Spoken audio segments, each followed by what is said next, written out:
is Oliver, and I'm addicted to eating raw pasta.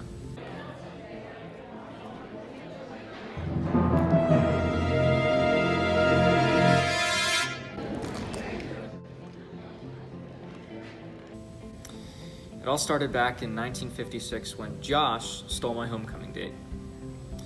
That night I cried at home with my retainer in my mouth, and my mom had never come back from the grocery store.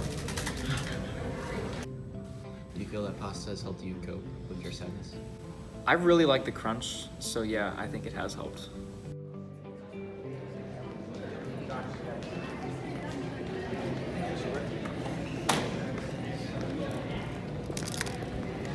That's wrong.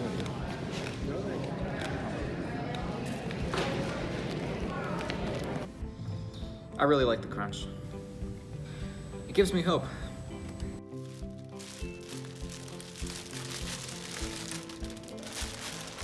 I love pasta.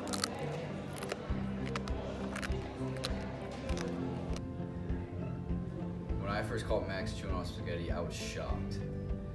It started with him volunteering to cook on Spaghetti Wednesdays. It was his turn to cook pasta and meatballs that night. Turns out, he never stopped cooking. Well, in the morning I have pasta sauce and pasta, instead of cereal, like a normal person.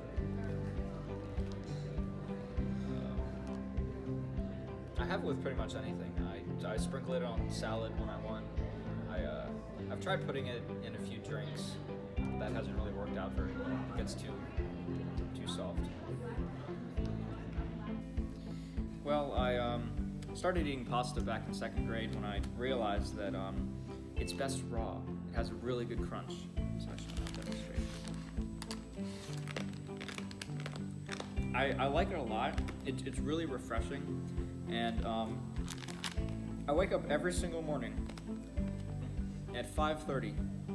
Always 5:30 in the morning, and I go downstairs. I grab my pasta sauce from the refrigerator and one of these bad boys from the pantry. And I just go to town. My name's Luke, and I'm Oliver's best friend, and I've been here since the beginning of the addiction. It's been really hard. For him, it's probably just a everyday thing, but for me, I've lost my best friend completely. It's really sad. I first found out on the Super Bowl, watching the Super Bowl together, and he left the room for a while and came back and he was downing a pound of pasta. A day in the life. Well, for lunch I always bring a really big bag because I always need at least 2 or 3 of these with me. And sometimes I cut them up, sometimes I don't. I always like to have them readily available for whenever I freak out. As you know, I like to cope. Well, I use it to cope. How do people feel about your addiction? I don't really notice, but my teacher did. I heard my teacher mutter under his breath once that he wasn't paid enough for this.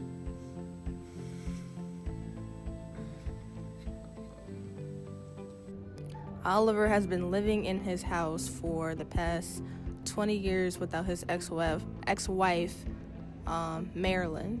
Marilyn left him and no custody of the kids because of his addiction. She left me because of the pasta, to be honest. It was too much for her. She couldn't handle it. She actually went crazy because she kept on, she had dreams that she was hearing the crunch. Those weren't dreams.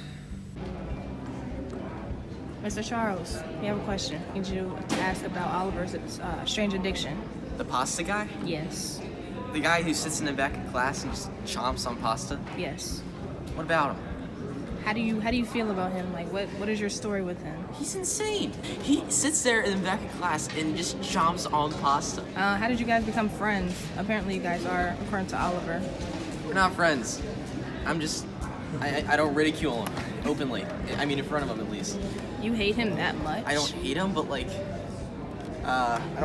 but I don't associate myself with him. Why would I? Why don't you try and help him?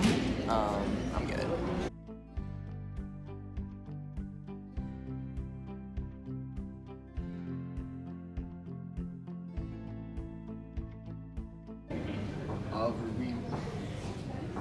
We really want you to stop eating the pasta, man. We want you back, man. We really do.